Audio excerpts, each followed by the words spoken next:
आज हम जानेंगे सर्क या हिमगह्वर किसे कहते हैं।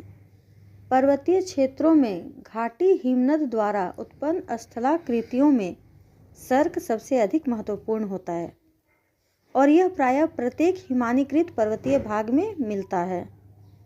सर्क हिम नदी के घाटी के शीर्ष भाग पर एक अर्धवृत्ताकार या कटोरे के आकार का विशाल गहरा गर्त होता है, जिसका पार्श्व या किनारे खड़े ढाल वाला लंबवत होता है। ठीक है, देखने पर सर्क अर्धगोलाकार रंगमंच के समान दिखाई पड़ता है। सर्क का आकार गहरी सीट वाली आराम कुर्सी से लगभग मिलता जुलता है और यह प्रायः बर्फ से भरे रहते हैं। इसी कारण इन्हें हिमगह्वर, हिमागार या हिमगर्त भी कहा जाता है।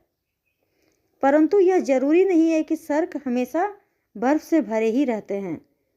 बर्फ के पिघल जाने पर यह खुले गर्त के रूप में दिखाई पड़ते हैं, जिसमें कभी कभी जल भर जाने से क्या होता है, झील का निर्माण हो जाता है।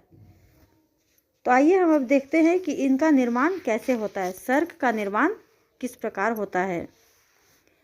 सर्क हिमनद द्वारा उत्पन्न सबसे महत्वपूर्ण स्थल रूप माना जाता है, लेकिन इनके निर्माण की प्रक्रिया उतनी ही जटिल और विवादों से भरी हुई है। सामान्य रूप में यह कहा जाता है कि प्रारंभ में ढाल पर हिमनद की सतह पर छिद्र बन जाता है।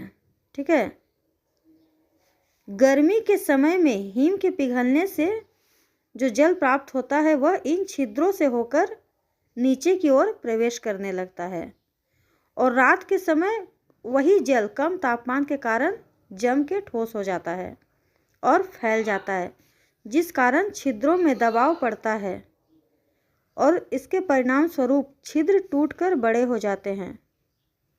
उनके टूटने से प्राप्त जो अवसाद है उसको हिमनद शीघ्र ही स्थानांतरित कर देता है और धीरे धीरे हिमनद द्वारा ये छिद्र अत्यधिक विस्तृत होते जाते हैं और एक पूर्ण तरह से विकसित सर्क का निर्माण हो जाता है।